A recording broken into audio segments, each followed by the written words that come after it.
I was born in Hong Kong and I moved to Australia when I was 4 years old. And so I grew up in Australia. I moved to Brisbane in Queensland. And I kind of always been a creative person. I've always had like a creative career goal. At first, I wanted to be an illustrator, then like a cartoonist and an artist. And then finally, I decided to become an animator. And I was very fortunate to grow up in Australia where my family was very nurturing and supportive of my creative career goals. And they always told me that I should do things out of love and not that, one day it would earn me a lot of money. So I went through a lot of high schools that had really great art programs as well. And I studied a fine arts course with a major in animation. And I was very, very fortunate to get a junior position at a agency. And there I was just a junior designer. And luckily, around the same time, they were thinking about doing a motion studio. So they started like a sister company called Breeder. And I was their very first employee. So I became their motion designer and I worked there for about 7 years. And there is where I learnt kind of the ins and outs of how to work in a studio, how to pitch, how to formulate my ideas and work as a team. And I worked my way up to creative lead. And about 2 years ago, I decided to want to move to New York. And I did it. And now I'm freelancing in New York for the last 2 years.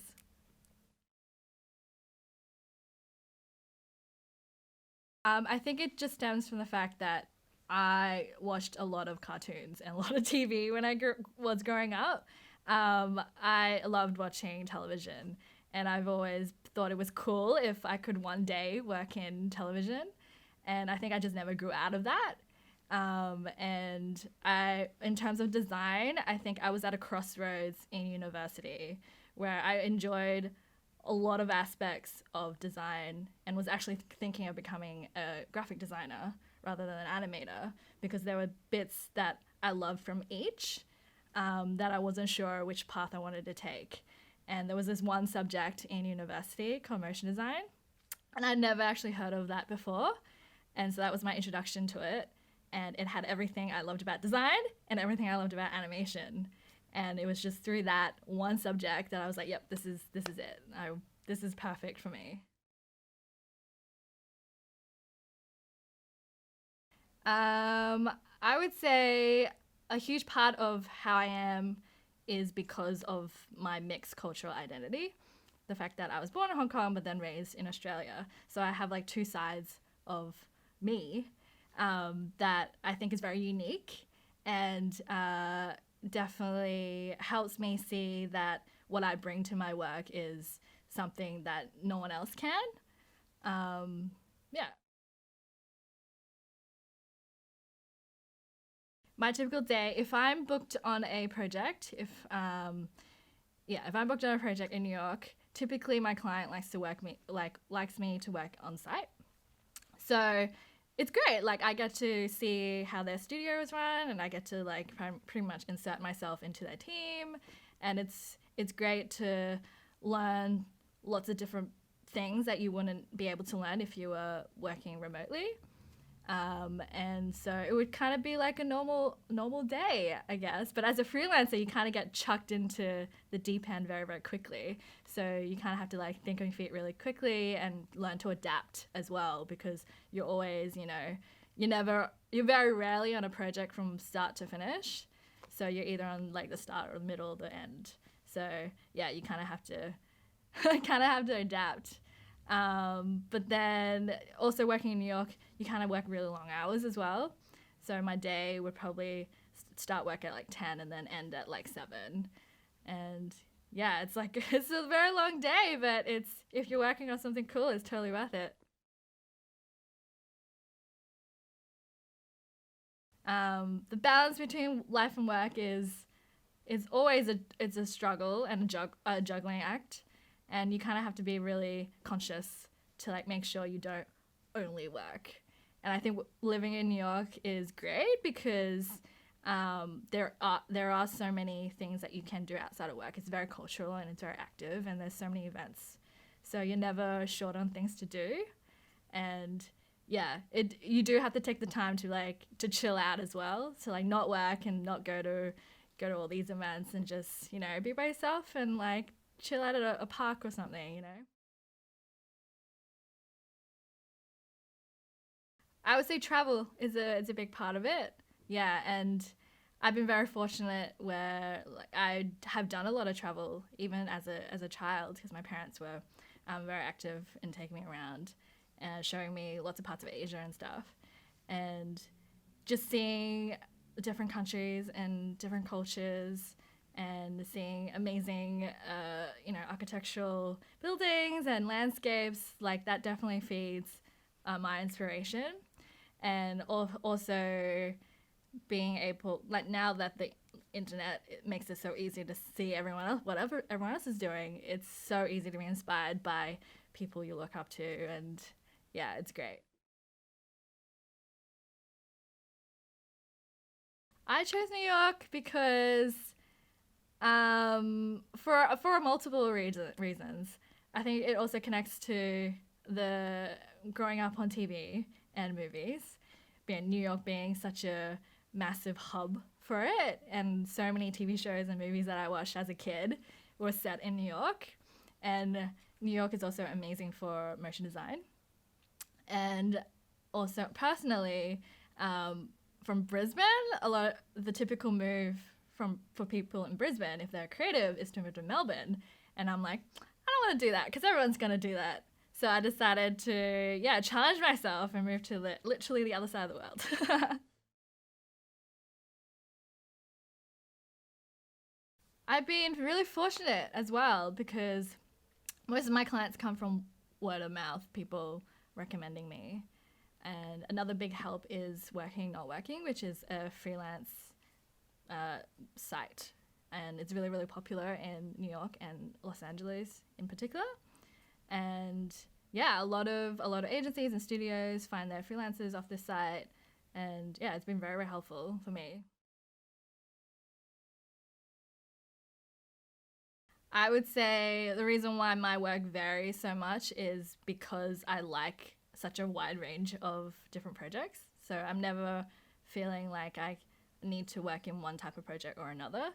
And I think it's because I prefer to work on such a wide range that my style is so broad, because I feel like I can adapt and do work that is specific for a client or what resonates with an audience. That was a very long time ago. Actually, I feel like it's. I think it was 2013. It was actually one of my first title sequence that I ever directed, and it was a very very awesome opportunity where we had like complete creative freedom, and the founder of the conference was very kind in letting us do whatever we wanted, and so we the main inspiration for us was when we saw the conference programs that they had designed that year, which featured two images over on top of each other. And that got me thinking along the lines of the double exposure direction. And I wondered if that could be something that we could actually bring to life in motion, because we were pretty sure it hadn't been done before at that stage. So we just ran with it because it was it was a really great idea. Also, merging live action with animation, which meant that production time would be severely cut. Um, and so yeah, we made it. We made it, and it was really really fun. And we never really thought it would be as popular as it did. So we were very very humbled at the reception that it got.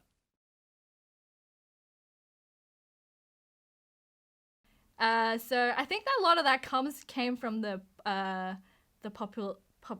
the how popular the analog digital titles were, and we got asked to pitch on it, and it was actually my first big pitch that I won, so I was very very excited, and the fact that it was also a space related project as well got me very very excited as well, because space is so beautiful. It's a huge inspiration to me. So we had the perfect elements of like a project that was going to be amazing. And we actually only had a very small team on it. We made a lot of it in After Effects because that was our strength. And it was probably one of the best projects I've ever worked on, and my favorite so far, because of the subject matter, the fact that it was titles, and it was just, yeah, a dream project. Burrito was great. I learnt so much working at Burrito for 7 years. I would always consider it as my postgraduate education, where I learned how to, lead a team, how to pitch on projects, how to basically become an art director. And I owe it a lot to the people that I got to work with during my 7 years there. And I consider a lot of them still like very close friends. So yeah, I will always have like a soft spot for Rita. I dive into a lot of research. Like I dissect the brief to like a crazy level, actually, and I try to really find the core of what my client is asking and distill it into a couple of keywords. And typically, out of that, I kind of go with my gut a lot of the time. If I read a brief, I feel it's so lofty, but like I feel a direction that I should head in, either because it's interesting to me, or I feel like it would fit my client, or it would tell the story really well. And there's a certain like area that I would start researching in, and then start distilling ideas. And normally I would write a whole bunch of ideas, like just write anything that comes into my mind. And from that list, I would find certain threads that are repeating, and those common ideas normally form the direction that I try to flesh out.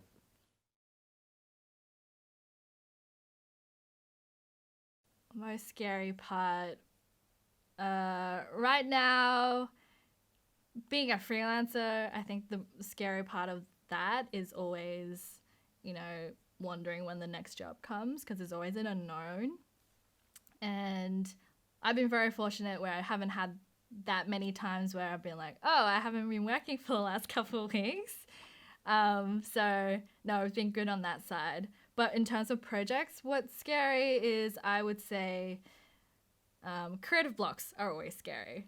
When, I go through my usual process and there's no common thread, then I really have to, either take a step back and allow myself to breathe and not force it, and that normally helps.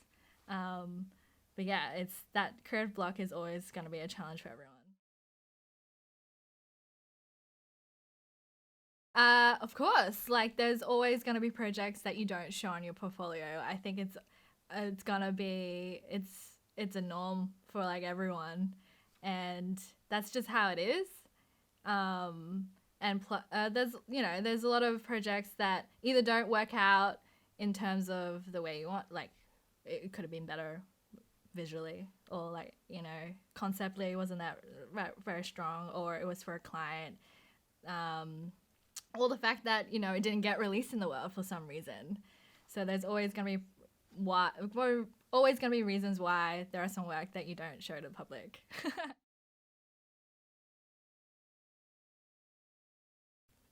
Most important lessons, I would say, um, like I said before, always don't be afraid to ask for help. Yeah. Yep. And what else would I say? Also, don't be afraid to like reach out to people, because I feel like people are always a bit concerned about, um, well, they always think like, why don't I get the cool jobs, or like, how do I get people to notice me, or how do I get that advice? And it honestly never hurts to just ask, and never hurts to just send an email to people you admire or people you want advice from, because most people are really, really nice, and will always come back with a response. And the worst thing that will ever happen is like you get no response. But like, what have you got to lose, honestly?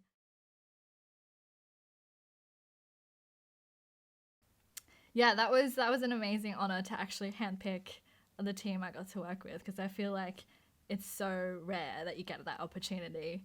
And I picked the people that I picked because they were honestly people that I had followed from afar and was a fan of their work.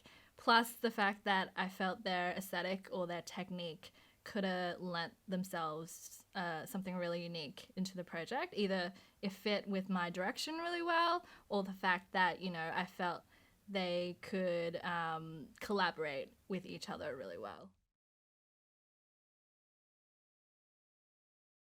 I would say I would love to work with imaginary forces mainly so I can learn from Karen Fong. Because I feel like she's definitely one of my design idols, and the fact that she is a woman in the industry, and I feel like it would be such an honor to learn from her.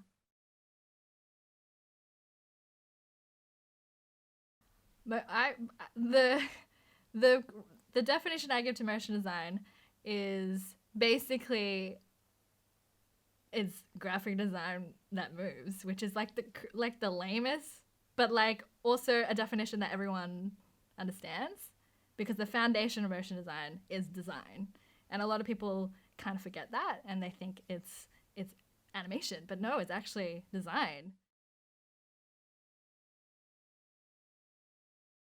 I would say Brisbane's motion design is it's not as active as like Sydney or Melbourne because Brisbane is actually just a small city, but it's still very good because there's still a lot of like boutique studios. I would say it's mainly VFX like post or like an editing, and not very concentrated on motion design in particular, which I feel like Australia in itself is kind of lacking at the moment. I feel like the trends right now is the elongated type animation. Do you know what I mean? Yeah, where they like animate the kerning out. Yeah, I think that's definitely a trend.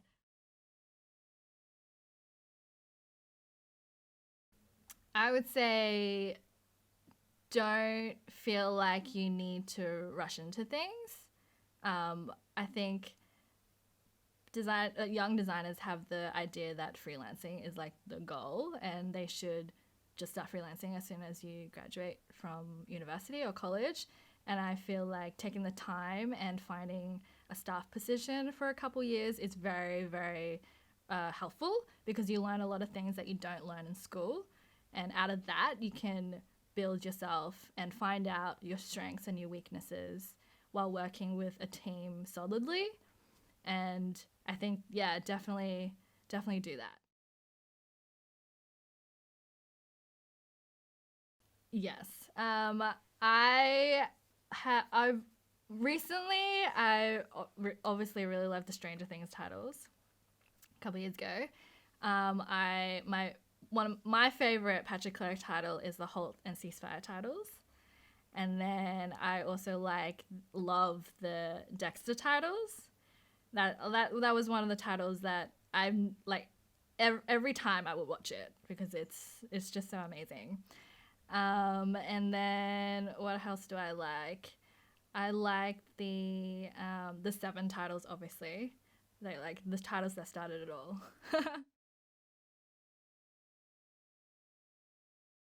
I actually don't have any projects on the horizon. Actually, I'm trying to suss out um, my next project, but I would really love to do a title sequence for a film because I think I've never actually done one for a narrative based project. It's always been a conference or something really abstract. So that's my next goal.